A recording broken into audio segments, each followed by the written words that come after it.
ప్రపంచంలో కొన్ని చోట్లుంటాయి.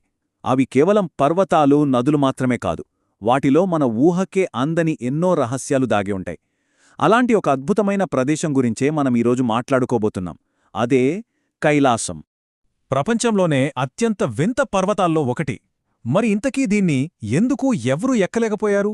ఇదే అసలు ప్రశ్న. ఈ ప్రశ్నకు సమాధానం వెతుక్కుంటూ వెళ్దాం రండి.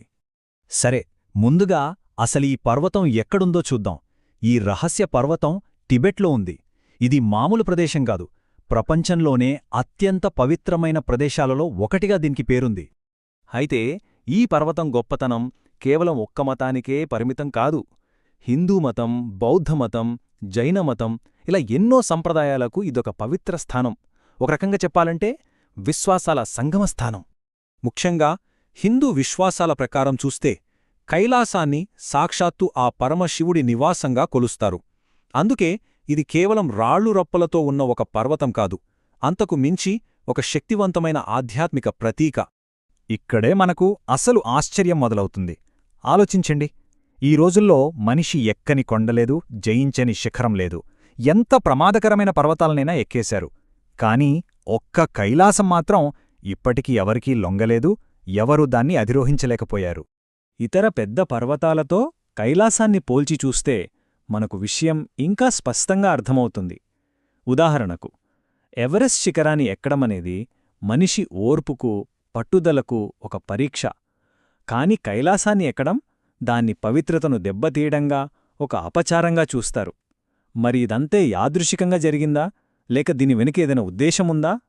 సరే, మరి ఈ శిఖరాన్ని ఎందుకు ఎక్కలేకపోయారు అనే రహస్యాన్ని ఛేదించాలంటే మనం దీన్ని 2 కోణాల్లో చూడాలి. ఒకటి సైన్స్ చెప్పే కారణాలు, రెండోది విశ్వాసం చెప్పే కారణాలు. ముందుగా శాస్త్రీయంగా ఉన్న కారణాలేంటో చూద్దాం. నిజానికి భౌగోళికంగా కైలాసాన్ని ఎక్కడం చాలా అంటే చాలా కష్టం.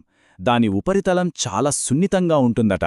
ఇక అక్కడి మంచు ఫలకాలు ఎప్పుడు కదుల్తాయో, ఎప్పుడు జారిపోతాయో అస్సలు ఊహించలేం. వీటన్నింటికీ తోడు వాతావరణం క్షణాల్లో మారిపోతుంది, చాలా కఠినంగా ఉంటుంది. ఇవన్నీ కలిసి ఆ పర్వతాన్ని ఎక్కడాన్ని దాదాపు అసాధ్యం చేసేశాయి. అయితే కేవలం ఈ భౌతికమైన అడ్డంకులు మాత్రమే కారణం కాదు. అసలు కారణం వేరే ఉంది. అదే విశ్వాసం. దాని వెనుక చాలా బలమైన సాంస్కృతిక, మతపరమైన నమ్మకాలున్నాయి. కైలాసాన్ని కేవలం పర్వతంగా కాదు, ఒక పవిత్ర కేంద్రంగా చూస్తారు. దాని పవిత్రతను కాపాడాలి అనేది వేల సంవత్సరాలుగా వస్తున్న సంప్రదాయం. అందుకే దాన్ని ఎక్కాలని ప్రయత్నించడమే ఒక అపచారంగా, అగౌరవంగా భావిస్తారు. అలాంటి ప్రయత్నాల్ని ఎప్పుడూ ప్రోత్సహించలేదు. ఇక్కడే మనం ఒక ముఖ్యమైన విషయాన్ని అర్థం చేసుకోవాలి. కైలాసం దగ్గర అసలు లక్ష్యం ఆ శిఖరాన్ని జయించడం కాదు, ఆ దైవాన్ని ఆరాధించడం. చూశారా, ఈ చిన్న తేడాలోనే కైలాసం యొక్క మొత్తం రహస్యం దాగి ఉంది. మరి పర్వతం ఎక్కకపోతే ఇంకేముంది యాత్ర అని అనుకుంటున్నారా?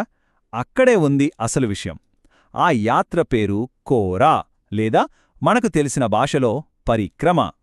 ఇది పర్వతాన్ని ఎక్కడం గురించి కాదు, దాని చుట్టూ తిరగడం గురించి. ప్రదక్షిణ అంటే ఒక పవిత్రమైన వస్తువు చుట్టూ భక్తితో తిరగటం. వేల సంవత్సరాలుగా కైలాసం విషయంలో ఇదే అతిపెద్ద ఆధ్యాత్మిక సాధనగా నిలిచింది. ఇది మనిషికి ఆ పర్వతానికి మధ్య ఉన్న సంబంధాన్ని పూర్తిగా మార్చేసింది. జయించడం కాదు, శరణు కోరడం.